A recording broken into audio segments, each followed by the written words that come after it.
சின்ன ஜெபம். இயேசுவே எங்களோடு பேசும், எங்களை உயிர்ப்பியும் வழி நடத்தும் பலப்படுத்தும் இயேசு கிறிஸ்து மூலம் ஜெபிக்கிறேன் ஜீவனுள்ள தகப்பனே. ரைட்டு, நல்ல கவனமாக இருக்கு. அதாவது இயேசுவின் நாமத்தினாலே பழைய ஏற்பாடு புதிய ஏற்பாடுன்னு 2 ஏற்பாடுகள் இருக்கிறது. பழைய ஏற்பாடை புதிய ஏற்பாடாய் மாற்றினது 4 சுவிசேஷங்கள். நல்லா புரிஞ்சுக்கணும். அப்போ தான் இதில் உள்ள பலன் உங்களுக்கு பலன் உங்களுக்கு கிடைக்கும். என்னன்னா, நியாயப்பிரமாணம், கற்பனை, கட்டளைகள், சட்ட திட்டங்கள் மனுஷனுக்கு நியமித்து மனுஷ பலத்தினாலே தேவனை சந்திக்க முடியாது. இரட்சகராகிய இயேசு கிறிஸ்துவை நோக்கி இருக்க வேண்டும் என்பதற்காக அநேக சட்ட திட்டங்களை போதித்தார். பழைய ஏற்பாட்டில் போதித்த அநேக பரிசுத்தவான்கள் எல்லாம் இயேசுவை தரிசித்து தான், அல்லேலூயா, ஜீவனை பெற்று தான் இந்த பூமியில் பரிசுத்தமான வாழ்க்கை வாழ்ந்து, அல்லேலூயா, நன்றியோருடைய உலகத்தை ஜெயித்தார்கள். நீங்கள் ஆபிரகாமாக இருக்கட்டும், மோசேயா இருக்கட்டும், தாவீதா இருக்கட்டும், எல்லாருமே இயேசுவை தரிசித்து தான் தேவ பலத்தை பெற்றார்கள். இப்போ நான் சொல்கிற சத்தியத்தை அநேகர், அல்லேலூயா, வெளியே உள்ளவங்க கேட்கும்போது இது உங்களுக்கு புரியாது. இங்கே உள்ளவங்களே இங்கே விலகி போயிட்டாங்கன்னா இது புறமே அற்பமாய் காணப்படும். இங்கேருந்து விலகி போனவங்கள்ட்ட போய் கேட்டு பாருங்க, அவர் என்ன நடத்தார், அது அற்பமாய் காணப்படும். ஏன்னா சத்தியங்கள் பூராமே இங்கே, அல்லேலூயா, அதில் நிலைத்து இருக்கும்போது தான் அவங்களுக்கு சரியானபடி பயமும் பக்தியும் தேவன் மேலே வரும். ரைட், போகட்டும். இயேசுவின் நாமத்தினாலே இந்த நியாயப்பிரமாணம் மல்கியா தீர்க்கதரிசி வரை அது நியாயப்பிரமாணத்துக்கும் மாமிசியத்துக்கும் மனுஷ சரீரத்திற்கும் உண்டானதாக இருந்தது. அதனால் இயேசு மனுஷனாய் பிறந்து அந்த, அல்லேலூயா, மனுஷனுடைய, அல்லேலூயா, ஆவியின் பிரமாணமாய் மாற்றினார். நியாயப்பிரமாணத்தை ஆவியின் பிரமாணமாய் மாற்றினார். மாம்ச சரீரத்தை அழித்து ஆவியின் சரீரமாய் நம்முடைய சரீரத்தை மாற்றினார். இயேசு மாம்ச சரீரமே மரித்து போயிட்டு, அவருக்கு மரித்து உயிர் தெழுந்தார் ஆவியில். இது அடிச்சுவடுகள், இது நம்ம பின்பற்றக்கூடிய அடிச்சுவடுகள். அதுக்கப்புறம் தான் நீங்கள் அப்போஸ்தலர் நடபடிகளிலிருந்து வெளிப்படுத்தின விசேஷம் முறை,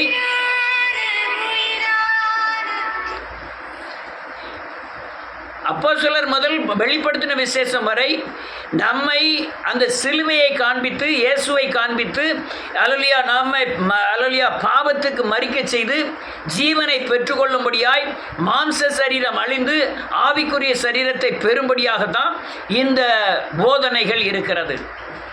அல்லேலூயா. இப்போ நன்றியோடு கூட துதிக்கிறேன் இயேசுவின் நாமத்தினாலே. இந்த மாமிச கிரியைகளாகிய சரீரமும், ஒருவேளை மாமிச சரீரமாகிய இந்த சரீரமும் அழிந்தாலும் நீங்கள் ஆவியிலே உயிர்ப்பிக்கப்பட வேண்டும். ஆவியானவருடைய சரீரம் உங்களுக்கு வந்தால் தான் உங்களுக்குள்ள நோய், பிசாசின் போராட்டங்கள், இந்த உலகத்தின் தன்மைகள், உலக ஆசை இச்சைகள் இதெல்லாம் ஒழிக்கப்பட்டு ஆவியானவர் உங்களுக்குள்ள தங்கி இந்த பூமியில் வாழ வேண்டும். வாழ்வதற்குண்டான ஆதாரத்தை தான் இயேசு சிலுவையிலே செய்து முடித்தார். இது ரொம்ப முக்கியமான ஒரு பாடம். நீங்கள் உங்களுக்குள்ள இருக்கிற பாவங்கள் ஒழியாத வரை, உங்களுடைய பாவங்கள் சிலுவையில் அறையப்படாத வரை, நீங்கள் உங்களுக்கு அந்தரங்கத்தில் இருக்கிற வியாதியோ அல்லது பிசாசின் போராட்டமோ அல்லது மாமிசிக போராட்டமோ உங்களை விட்டு ஒழிவதில்லை.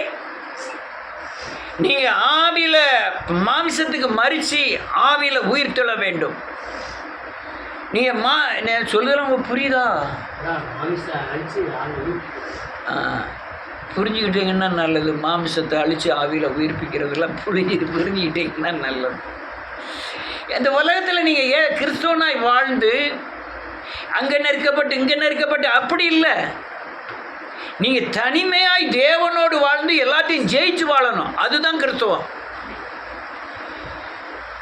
அதனால் நீ நன்றியோடு கூட துதிக்கிறேன். இப்போ நானே இந்த சத்தியங்களை எடுப்பதற்கு உண்டான தகுதி இல்லை என்று நினைத்தேன்.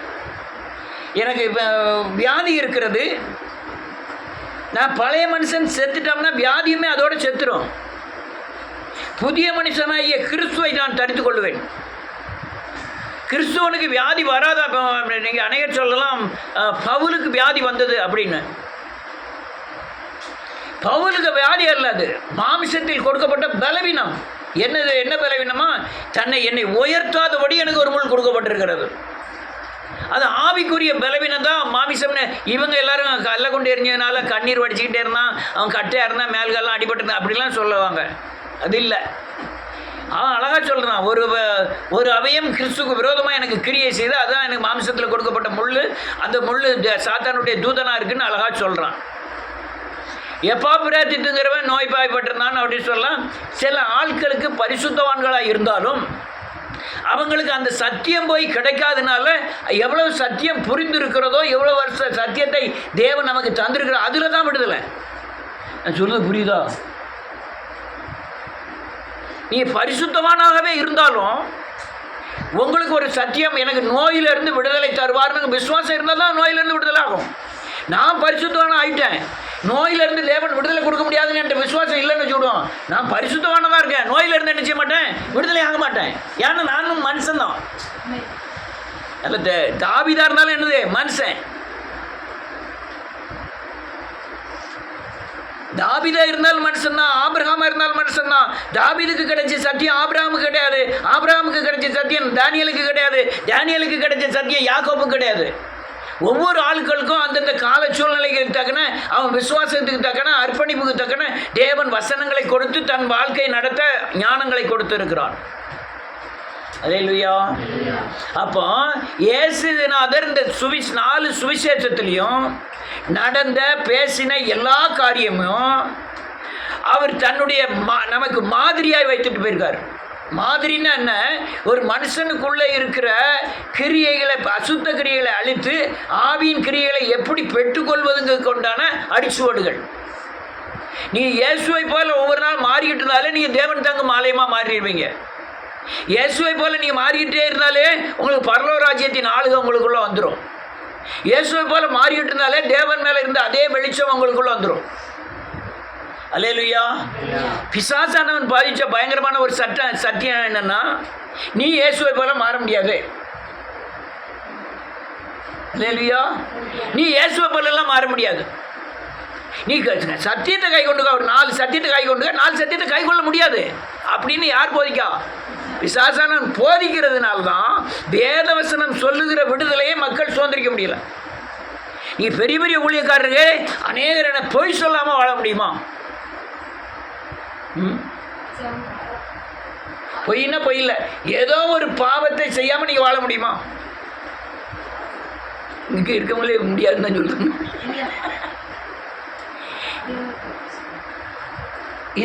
இதுதான் கிறிஸ்தவனுடைய பெரிய பலவீனமே தான். என்ன பலவீனா? இந்த பூமியில வாழும் வரை பிசாசின் குறியீடுகளுக்கு உட்பட்டு இயேசுவின் சொல்ல சில காரியங்களை நிறைவேற்றி தான் வாழ முடியும். பிசாசின் சத்தத்துக்கு செவி சாய்க்காம இந்த பூமியில் என்ன செய்ய முடியாது அப்படின்னு யார் சொல்றா? பிசாசு சொல்றான். மக்களும் அநேகர் அதை தான் விசுவாசிக்கிறார்கள்.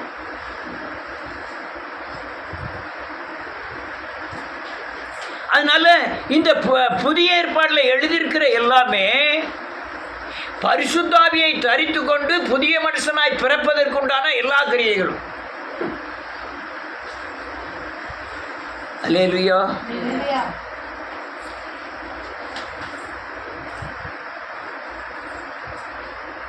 நம்ம இந்த பூமியில வாழும் பொழுது நமக்குள்ள இருக்கிற அநேக அசுத்தாவியின் கிரியைகளை நாம் சிலுவையில் அறைய அறைய இயேசுவின் சாயலுக்கு ஒப்பாய் மாறிக்கிட்டே இருப்போம்.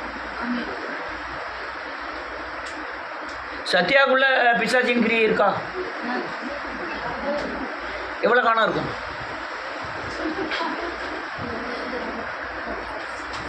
என்ன சிரிக்க நீ சொல்பா, எவ்வளோ காணம் இருக்கும்? அதான் ஜோசுவா பார்த்துட்டான், சிரிக்கவும் கூடாது சிரிக்க இல்லை. அல்லேலூயா, அல்லேலூயா. எவ்வளவு தூரம் இந்த வசனத்தின் படி நடந்திருக்கிறேனோ சொல்லுங்க, அவ்வளவு தூரம் பிசாசின் பிடியிலிருந்து நான் வெளிவந்திருக்கிறேன். நான் எவ்வளவு தூரம் வசனத்தின் அடிப்படையில் நடக்கிறேனோ அந்த அளவுக்கு இயேசுவை போல என்ன செஞ்சிருக்கிறேன், மாறி இருக்கிறேன். இந்த தன்மைக்கு தான் இந்த சுவிசேஷம் கொடுக்கப்பட்டிருக்கிறது. 4 சுவிசேஷமும் எழுதியிருக்கிற யாவும் பழைய மனுஷன் மரித்து புதிய மனுஷனாகிய கிறிஸ்துவை தரித்துக் கொள்வது, அல்லது பழைய மனுஷன் செத்து புதிய மனுஷனை தரித்துக் கொள்வது, அல்லது மாம்ச சரீரம் அழிந்து ஆவிக்குரிய சரீரத்தை தரித்துக் கொள்வது, அல்லது நியாயப்பிரமாணத்தை அழித்து ஆவியின் பிரமாணத்தை தரித்துக் கொள்வது, அல்லது உலகத்தின் வாழ்க்கையை விட்டு பரலோக வாழ்க்கையை பூமியில் வாழ்வது. அதுதான் 4 சுவிசேஷங்கள். அல்லேலூயா.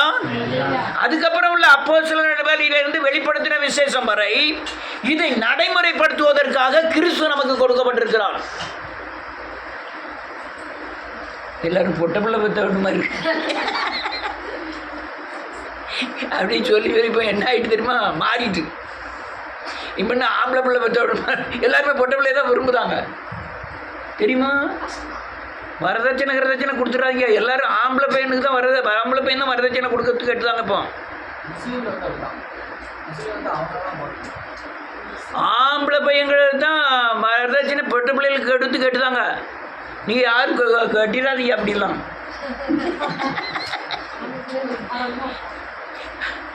ஆமாம், அது அங்கே இருக்கும்போதே வீட்டில் கார் இருக்கா, இது வச்சுருக்கியா, 2 வீடு இருக்கா, நான் அங்கே வந்து மாமியார் இருக்கக்கூடாது, வேலைக்கு ஆள் போட்டிருக்கியா, நல்லா நான் வேலை பார்த்தா சம்பளம் கொடு அப்படின்னு அப்படி மாறிட்டு போவோம். எல்லா காலங்கள்லாம் மாறிட்டு அவன் அழகாக கேட்கான். யார்? ஸ்டீபன் கேட்கான், நான் 100 கலைஞ்சி கட்டி கொடுக்கமையா, அந்த 100 கலைஞ்சி கேரண்டி கொடுக்கியா, என் பிள்ளை கொண்டு வர்ற 100 கலைஞ்சி என்ன பாதுகாப்பு கேட்காப்பான். ரொம்ப பேர் அப்படி கேட்காங்க. என் பிள்ளைய நான் கட்டி கொடுக்கணும், என் பிள்ளைக்கு என்ன பாதுகாப்பு? 100 கலைஞ்சி வாங்கிட்டு நீ அனுப்பிட்டேன்னா நான் என்ன செய்ய? இப்போ தலைகளை மாறிட்டு ஒவ்வொருத்தரும் பொண்ணு கிடைக்காம ரொம்ப அலைதாங்க. இப்போ ரைட் பட் அது ஒரு பக்கம். அல்லேலூயா. இப்போ ஏசு குருடர் ஒரு வசனத்தை வாசிப்போமே.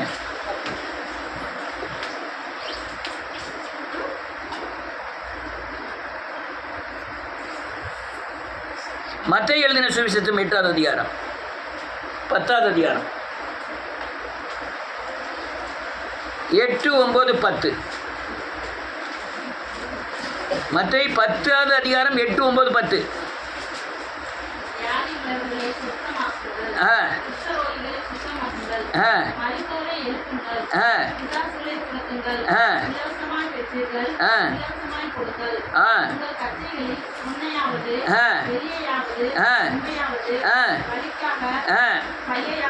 ஆமென். ஆமென். இவர் என்ன சொல்றார் 8வது அதிகாரத்தில்? வியாதி உள்ளவர்களை சொஸ்தமாக்குங்கள், குஷ்டரோகிகளை சுத்தமாக்குங்கள், குஷ்டரோகிகளை சுத்தமாக்குங்கள், மரித்தோரை என்ன செய்யுங்க? எழுப்புங்க.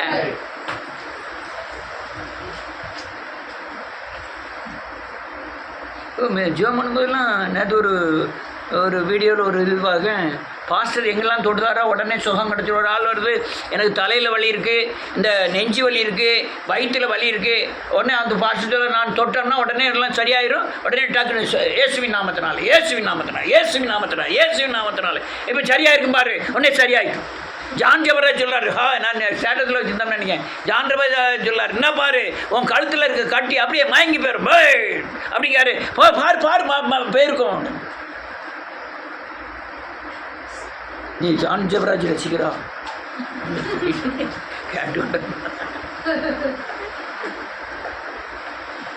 நான் என்ன சொல்ல வரேன் கவனிக்கிறோம்.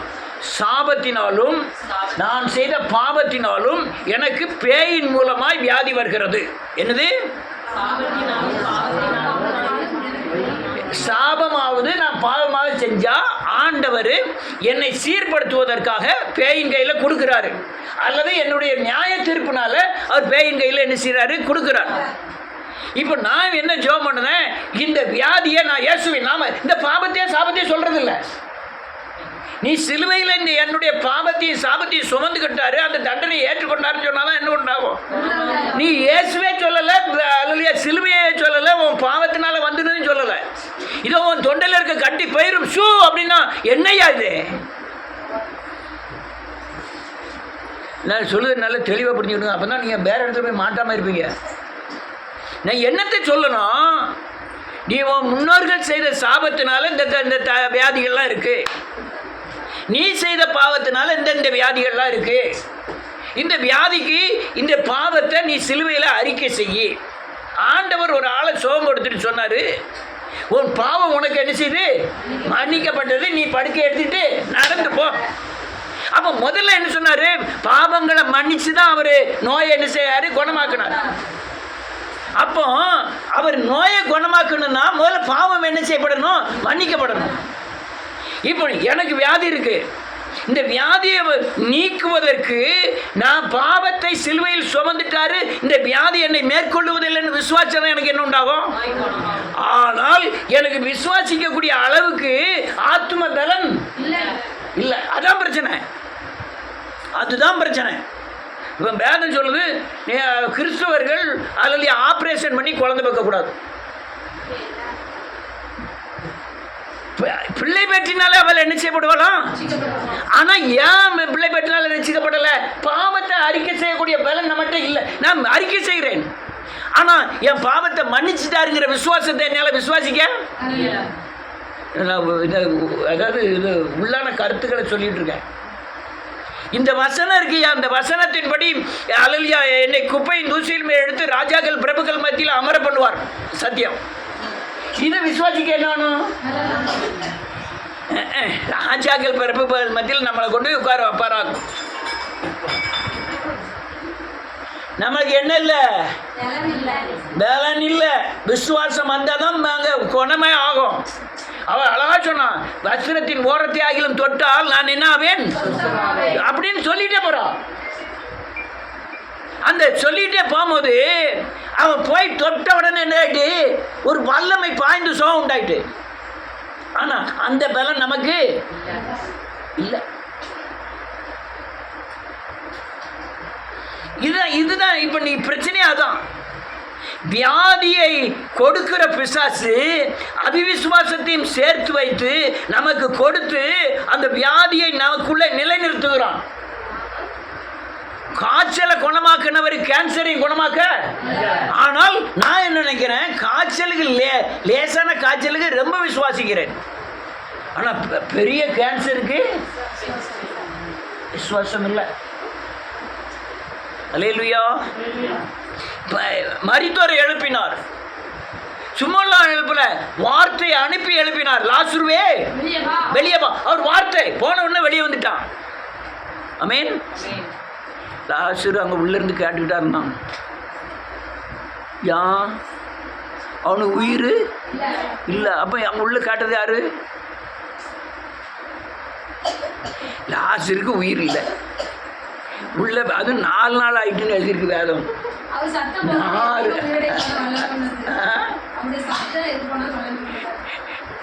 4 நாள் ஆயிட்டு நாரித பெணம். நாரித பெணத்திட்ட சொல்றாரு, லாசருவே என்ன ஐயா. அவன் கேட்கணும் உள்ள, அவன் நாரிட்டு இருக்கான், வெளியே வாங்காரு. கரெக்டு. வார்த்தைக்கு அவ்வளவு வல்லமை. எதுக்கு வல்லமை? வார்த்தை. ஆனா அந்த வல்லமையை அவன் கூட விசுவாசிக்கல, அவன் அக்கா தங்கச்சி விசுவாசிக்கல. ஆனா வார்த்தை என்ன செய்யுது, வானம் உண்டாக கடவுது, பூமி உண்டாக கடவுது, சூரியன் உண்டாக கடவுது. ஆனா அந்த வார்த்தையின்படி அங்க கேட்க ஒருத்தம்ல டக்குன்னு உண்டாயிட்டு, இங்கேயுமே கேட்க ஒருத்தம்ல உண்டாயிட்டு. ஆனா வார்த்தை நமக்கு கிடைக்கணும். கிடைச்சுன்னா நான் டக்குன்னு விடுதலை ஆயிடுவேன். அல்லேலூயா. வார்த்தை இருக்கு நமக்கு. இப்போ வார்த்தை இருக்கு, அன்னைக்கு ஒரு வார்த்தை கிடையாது. ஆனால் வார்த்தை கொடுத்தோம் நம்மளால் என்ன செய்ய முடியல, விசுவாசிக்க முடியல. நான் இன்னொரு காரியம் சொல்கிறேன். நான் இன்னொரு காரியம் கண்டேன். என்ன கண்டேன்னா, நீங்கள் பரிசுத்தமான பிறகு நீங்கள் அநேக வியாதியிலிருந்து விடுதலை ஆகியிருப்பீர்கள். திருப்பி நீங்கள் பாவம் செய்துட்டீங்கன்னா அந்த வியாதி திரும்ப உங்களுக்கு வந்துடும். அந்த வியாதி உங்களுக்கு திரும்ப வந்த பிறகு நீங்கள் முதல்ல விசுவாசிங்களா, அந்த விசுவாசம் உங்களுக்குள்ள என்ன செய்யாது, வரவே செய்யாது. சுட்டு போட்டாலும் வராது. அன்னைக்கு இருந்த பக்தி வேற, அன்னைக்கு இருந்த தேவனை நம்பின விதம் வேற. நீங்கள் வளர்ச்சி அடைஞ்ச பிறகு, ஆவியில் வளர்ச்சி அடைஞ்சிருந்தீங்கன்னா டக்குன்னு விசுவாசிப்பீங்க, இல்லைன்னா விசுவாசிக்க மாட்டீங்க. நீங்கள் பாவ அறிக்கையே செய்ய முடியாது. நீங்கள் விட்டு ஒரு ஆளுக்கு அல்லையா பயங்கரமான சுகர் இருக்குது, இவங்க ஜெபம் பண்ணுவாங்க, சுகர்லேருந்து விடுதலை ஆகிட்டாங்க. இவன் ஏதோ 2 பாவத்தை அறிக்கை செய்தால் அந்த சுகத்திலேருந்து அந்த வியாதியிலேருந்து விடுதலை ஆகிருப்பான். திருப்பி அதே பாவத்தை இவன் செஞ்சான்னா சுகர் திரும்பி வந்துடும். நான் இதை எதுக்கு சொல்லணும்னா, நீங்கள் சரியானபடி மனம் திரும்பணுங்கிறதுக்காக சொல்ல. உங்களுக்கு விட்டு வந்த பாவத்தை தொட்ட மரண விஷயத்தில் விட்டு வந்த வியாதியும் உங்களை தொடரும். அவர் அந்த அந்த அந்த பாவத்திற்கு உண்டான தண்டனையாகி அந்த வியாதியிலிருந்து நீங்கள் விடுதலை ஆன பிறகு நீங்கள் அதே பாவத்தை திரும்ப செய்யும்போது உங்களுக்குள்ள உணர்வு ஏற்பட்டு, நான் அந்த பாவத்தை செய்ததுனால தான் இந்த வியாதி அடுத்தால வந்துட்டு அப்படின்னு சொல்லி மனம் கசந்து அழுது ஜெபம் பண்ணீங்கன்னா திருப்பி விடுதலை வந்துடும். எத்தனை தடவை மன்னிக்கணுமா? 7 எழுதுன்னா எத்தனை தடவை? 7 = 7 70. எவன் வாத்தியம் எந்த வாத்தியான்ட்டு படிச்சிருக்கீங்க? 7 இல்லை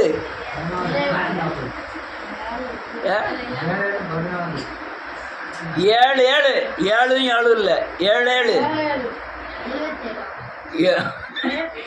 இந்த வாத்தியாரும் சரிங்க.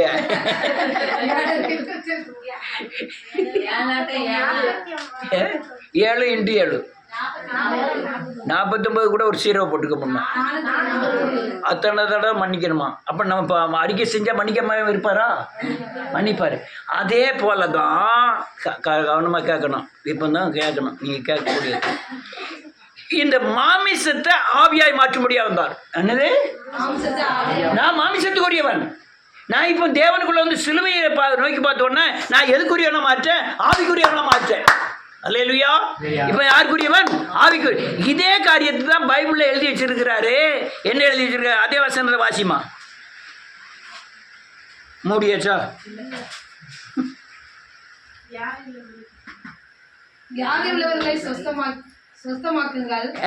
ஆவியிலே வியாதி உள்ளவர்களை சொஸ்தமாக்குங்கள்.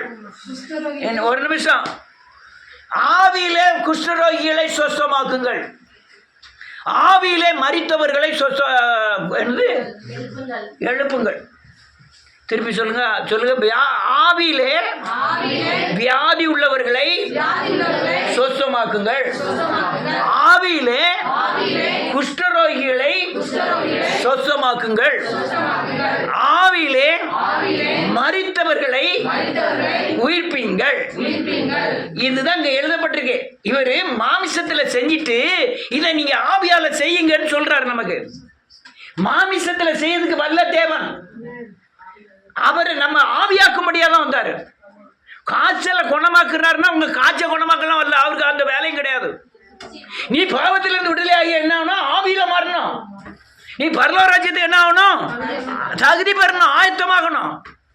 உங்களுக்கு காய்ச்சல் வந்துட்டு நீங்கள் 1000 பாவம் செய்யுங்க, உங்கள் தாத்தா போட்ட 1000 ஜாபத்தை பண்ணிட்டு வந்துட்டு இருப்பாங்க. உங்களுக்கு வியாதி வரும், வந்து குணமாயிட்டு போவார். அடுத்தாலும் அதே உங்கள் தாத்தா புட்டனுடைய ரத்தம் உங்களுக்குள்ளே இருக்கும். அதே குணத்தில் நீங்கள் பாவம் செய்வீங்க. அவர் திருப்பி வந்து குணமாகிட்டு இருப்பாரா?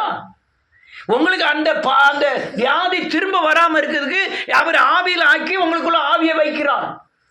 அந்த ஆவியானவர் திரும்ப அந்த பாவமோ அந்த பாவத்தின் விளைவாகிய வியாதியோ உங்களுக்குள்ள வரக்கூடாதபடி தான் அவர் முயற்சி பண்ணுகிறார். ரொம்ப முக்கியமான சத்தியம் நான் சொல்லுறது புரியுதா உங்களுக்கு? புரியுதா? நினைக்க புரியுதுன்னு சொல்லிட்டு என்னன்னு கேட்டக்கூடாது. என் நேரம் அது. அல்லேலூயா. அப்போ இவர் சொன்ன சுட்டிக்க செஞ்சது மாம்சத்துல சரி. ஆனால் இவர் நமக்கு சுட்டி காமிக்கிறது என்ன? ஆவி உள்ள காரியங்கள். ஆவியில என்ன செஞ்சிருக்கான்? அவன் ஆவியில வியாதியா இருக்கான். என்ன வியாதியா இருக்கான்? சர்ச்சுக்கு வந்தோன்னா நல்ல உறக்கம் வருது. அது என்னது? வியாதி. ஆவிக்குரிய வியாதி. சர்ச்சுக்கு வந்தோன்னா நினைப்பு வேற எங்கேயோ இருக்கு. அது என்னது? ஆவிக்குரிய வியாதி. நம்ம சொல்ற வசனத்தை ஏற்றுக்கொள்ள முடியாத, இவருக்கு வேற வேலை இல்லை நினைக்க ஆவியில என்னது? வியாதி. வசனம்லாம் நடந்துரும்னு நான் சொல்றேன். உள்ள மனசு சொல்லுது. அது எப்படியா நடக்கும்? உள்ள யாருக்கா பேய் இருந்துக்கிட்டு அந்த வியாதியை கொடுத்து அது விசுவாசத்தை கொடுக்கும். அது என்னது?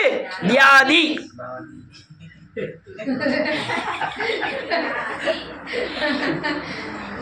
இந்த இதை கவனமாக்கு. ஐயா காய்ச்சல் வந்துட்டா டாக்டர்கிட்ட போய் ஒரு ஊசி போட்டால் துறை போயிடும். ஆனா ஆவிக்குரிய வியாதி வந்துட்டா எந்த டாக்டர்கிட்ட போய் ஊசி போட? ஜான் மீன் குளத்து கூட இறந்து போயிட்டாரு. அடுத்தால என்னதான் ஆவியில குஷ்டரோகம், மரத்து போன தன்மை. என்னது? என்ன மறுத்து போன வசனம் அங்க இருக்கு. வெளிப்படுத்தின வசனம் இருக்கு. ஜோமனமா வல்லமை உள்ள பிதாவே டாம் டீம் டாம் அல்லேலூயா, நான் அந்த ஜோம் பண்ணுமா அந்த ஜோம் பண்ணுமா 5 மணிக்கு. ஆனா கிரியே இல்லை. உள்ள என்ன செஞ்சுட்டு மறத்து போயிட்டு உணர்வில்லாத தன்மை, எந்த உணர்வும் இருக்காது. அல்லையா, என்ன வசனம் கேட்டாலும் என்ன அது கொஞ்சம் கூட உள்ள என்ன செய்யாது, போவாது. ஆனா வெளியே மட்டும் உள்ள என்ன செய்ய மாட்டேங்க, போக மாட்டேங்க. உள்ள என்ன இல்லை, உணர்வு இல்லை. மறத்து போயிட்டு கேட்டு கேட்டு மறத்து போயிட்டு. இவர் வேற வேலை கழுதல்ல. எப்போ பார்த்தாலும் கணச்சி பேசுவார். இவர் பேசிட்டு அவர் வேலை பேருவார். செய்ய முடியுமா? நடைமுறைப்படுத்த முடியுமா? உங்களை யார் நடைமுறைப்படுத்த சொன்னா? நீ பாவத்தை அறிக்கை சொன்ன உங்க திருத்துவ தேவனில் ஒரு ஆள் உங்களுக்குள்ள வந்து இருக்க போறாரு. அவர் நடைமுறைப்படுத்த என்னால முடியாத வசனத்தை நடைமுறைப்படுத்த. ஏன்னா எனக்கு 1000 எதிர்ப்பு இருக்கு பூமியில. அதை எதிர்த்து என்னால் சண்டை போட முடியாது. ஆனா எனக்கு சண்டை போடுறதுக்கு ஒரு ஆளை எங்க நினைச்சிருக்காரு, கொடுக்காரு. எப்போ கொடுக்காரு? நீ பாவத்திலிருந்து விடுதலை ஆனாதான் உங்களுக்குள்ள இருந்து அவர் என்ன செய்ய முடியும், தங்க முடியும். உன் பாவத்துக்குள்ள இருக்கும்போது அவர் வந்து என்ன செய்ய முடியாது, தங்க முடியாது. அவர் உங்களுக்குள்ள இருந்து நீதியை குறித்தும் நியாய தீர்ப்பை குறித்தும் பாவத்தை குறித்தும் கண்டித்து உணர்த்தி உன்னை தேவனுடைய ராஜ்யத்துக்கு ஆயத்தமாக்குவார். என்ன மறத்து போச்சு, என்ன உணர்வு இல்லாத தன்மைகள். எவ்வளவுதான் வசனத்தை பேசினாலும் நடைமுறைப்படுத்த காணலையே. நம்மள சொல்லல. அநேகர் மரித்தவர்கள், அநேகர் நீர்க்கோவை, அநேகர் திமிர்வாதம்,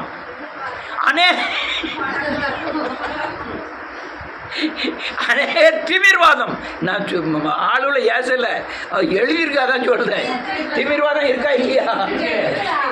நீர்க்கோவை அநேகருக்கு, அல்ல வேற என்ன, சூம்பின கை, அநேகருக்கு முடவர்கள். என்ன முடவர்கள், என்ன குருடர்கள், ஆவிக்குரிய குருடர். அவர் சொன்னது மாம்சத்தை தான் சொன்னாரு. ஆனா நீங்க ஆவியில மாற்றும்படியாதான் வந்தாரு அவரு. ஆமென். உங்களுக்கு நோயெல்லாம் கொடுக்கறது பிசாசு, குணமாக்குறது அது ஈஸி. குணமாக்கி என்ன பயன்? அவர் குணமாக்கி என்ன பயன்? விடுதலை ஆனாலும் அடுத்தாலே தான் என்ன செய்ய போறீங்க? அட்டையை கட்டில் போட்டாலும் அட்டை எங்க போகுமா? அதே மாதிரிதான் குணமாக்கி என்ன பிரயோஜனம்? ஆமென். அடுத்தால என்ன எழுதிருக்கு? 9வது வசனம்.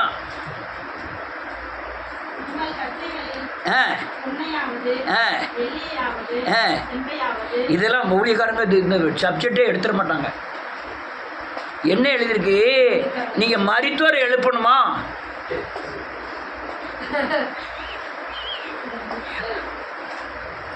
மரித்தோரை எழுப்பணுமா? குஷ்டரோகியை சுகமாக்கணுமா? அல்லையா நூன்னே இல்லை, வியாதிஸ்தரில் சொசமாக்கணுமா? நீங்க வெள்ளியாவது பொன்னையாவது என்ன செய்யப்படாதான் கொண்டு போகக்கூடாது. யாரு? ஊழியக்காரன். என்னது, இந்த டாட்டா சும்மால போய் இறங்கினாதான் இறங்குவேன் எத்தனை பேர் இருக்காங்க ஊழியக்காரங்களாம். அவர் என்ன சொல்றாரு? வெள்ளியாவது பொன்னையாவது கையில் என்னமா கொண்டு போகக்கூடாது. அடுத்த எண்ணில் இருக்கு 10.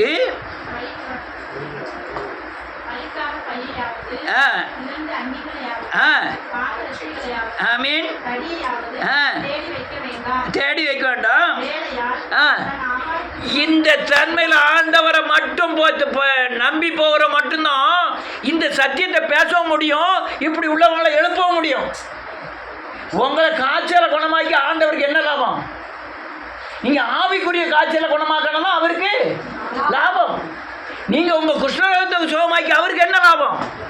நீங்க குஷ்ணரோகத்தை சுகமானாலும் எங்க போய் சேர போறீங்க? நரகத்துக்கு போய் சேர போறீங்க.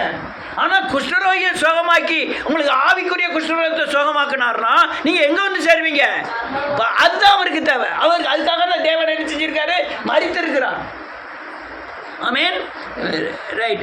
இந்த 9வது வசனமாகிய கச்சைகளில் பொன்னையாவது வெள்ளியாவது செம்பையாவது பணப்பையாவது 2 அங்கியாவது பாதரட்சியாவது தடியாவது தேடி வைக்க வேண்டும். இதை செஞ்சால் மட்டும்தான் அவங்க மேலே உள்ளதை செய்ய முடியும். நான் செய்கிற வேலை இதுதான். இன்னும் இப்போ செஞ்சுட்டு இருக்கோம்ல, யாராவது எனக்கு டெலிஃபோன் பண்ணான்னா பாவத்தில் இருந்து மனம் திரும்புன்னு தான் சொல்லியிருக்கேன். சொல்லிடணும். இப்போ ஆபத்திலிருந்து மனம் திரும்பினாதான் நீங்கள் குணம். இதுதான் நான் எதையும் நம்பலை. வெள்ளியை பொண்ணையை அனுசையில அவங்களுக்கு மட்டும்தான் இந்த ஆத்தும கண்களை என்ன செய்ய முடியும்? குருட்டு கண்களை என்ன செய்ய முடியும்? திறக்க முடியும். நான் வெள்ளியை வச்சுக்கிட்டு பொண்ணை நம்பிக்கிட்டு இருந்தோம்னா எந்த விட ஆவிக்குரிய கண்களையோ ஆவிக்குரிய வியாதிஸ்தர்களையோ ஆவிக்குரிய சப்பானிகளையோ ஆவிக்குரிய குஷ்டரோகியோ நான் சொஸ்தமாக்க மாறித்தோர எழுப்பிட்டு இருக்கணும். எத்தனை பேருக்கு கேட்டாங்க? நிறைய ஆவிக்குரியவர்கள் மரித்தோர்களை எழுப்பிட்டு இருக்கேன். ஆமென். ஆனால் ஒரு வால் பரிசு கிடையாது, ஒன்றும் கிடையாது. அவங்க மரித்தோரை எழுப்புதான் சொல்லலாம். எந்த மரித்தோரை எழுப்பியிருக்காங்க? யார் எழுப்பியிருக்காங்க சொல்லுங்க பார்ப்போம். வால் பரிசு அடிக்க விட்டுட்டாங்க. மற்றவர்கள் நடக்க அதெல்லாம் விட்டுட்டாங்க. எப்போ சோத்திரம் ஒரு வசனம் தான் எடுத்துக்க, அதுக்குள்ளே நேரம் ரொம்ப ஆகிட்டு. இன்னொரு வசனத்தை வாசிப்போம். ஆவிக்குரிய உயிர்த்தெழுதல். அப்போஸ்தலர் நடவடிக்கைகள் புத்தகம் 26வது அதிகாரம்.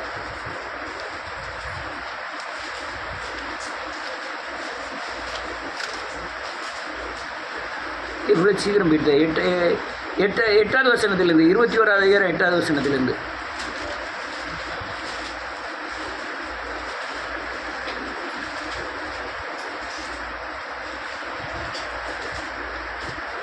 இருபத்தி 6வது அதிகாரம் 8வது வசனத்திலிருந்து.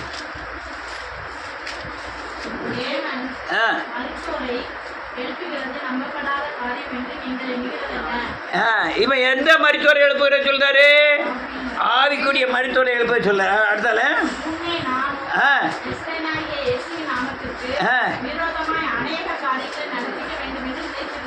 இதுதான் மரித்தோர்.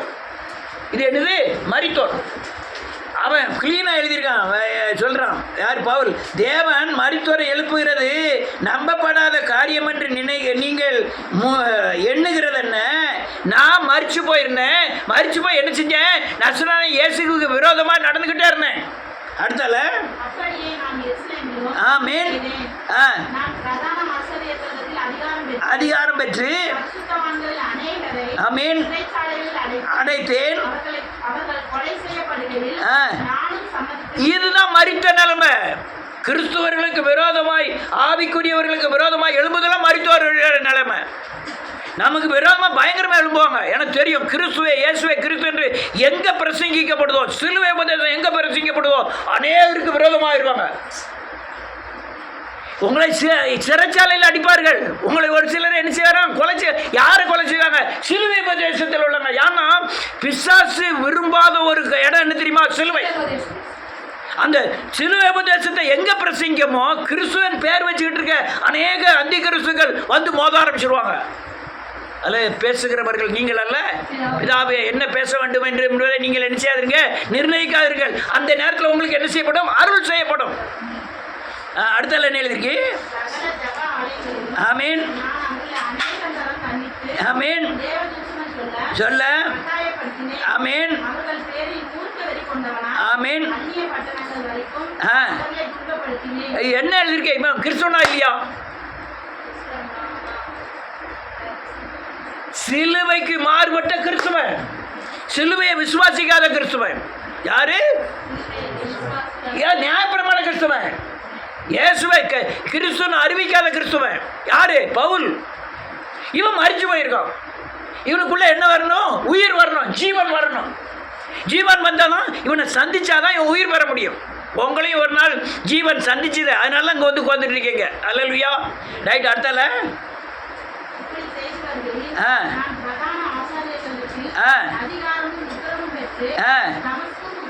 போகும்போது ஆமீன் ஆமீன். ஆமீன். எந்த வழியே? நானே உலகத்தின், அவருக்குள்ள ஜீவன் இருந்தது, அந்த ஜீவன் மனுஷனுக்கு. இது உலகத்தின் ஒளி யாரு? இயேசு.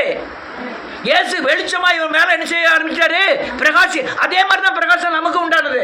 ஆனால் நான் கிறிஸ்தவன் அல்ல, நான் கேடுகட்ட மரித்தவன். இவன் ஆவியில மரித்தவன், நான் ஏற்கனவே ஒண்ணுமே இல்லாம மரித்தவன். அல்லேலூயா. அடுத்தால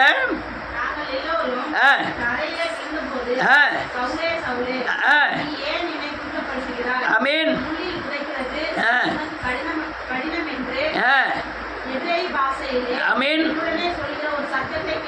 ஆமீன். ஆமீன். என்றேன்.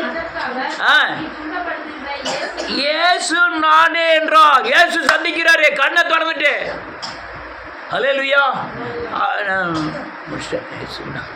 உங்களுக்கு சொல்லுங்க, வியாதி நீங்க வேண்டுமானால், என்னுடைய துன்பம் நீங்க வேண்டுமானால், என்னுடைய பிரச்சனைகள் நீங்க வேண்டுமே ஆனால், தரித்திரங்கள் நீங்க வேண்டுமே ஆனால், என் பாவத்தை நான் அறிக்கை செய்ய வேண்டும்.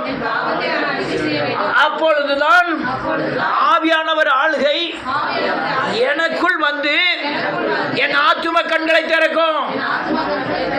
ஆத்தும கண்கள் திறந்தாலே போதும். நீங்க முடவரா இருக்கீங்க, எந்திரிச்சு நடந்தாலே, குஷ்டரோக இந்த குஷ்ட சுகமான உணர்வு வந்தாலே போதும், சூம்பின கை சரியா வந்தாலே போதும், நீங்க எந்திரிச்சு எழுந்து குறித்து என்ன செய்ய ஆரம்பிப்பீங்க? நடப்பீங்க. நடக்கப்படாம படி தடை பண்ணது என்னது? பாவம். அல்லேலூயா. பாவம். இதனால இயேசு எதுக்கு வந்தாரு?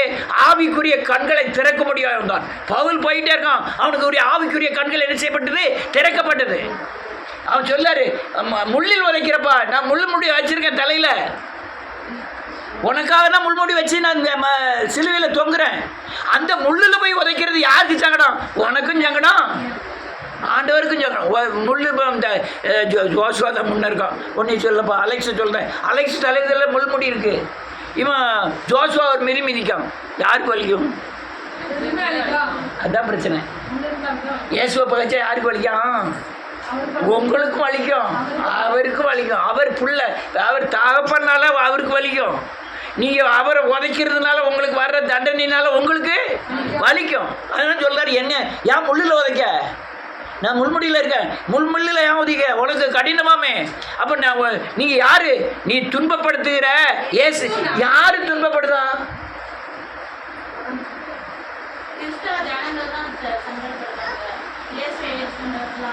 அவர் ஏசு சொல்றாரு, நீ துன்பப்படுத்துகிற ஏசு நாங்க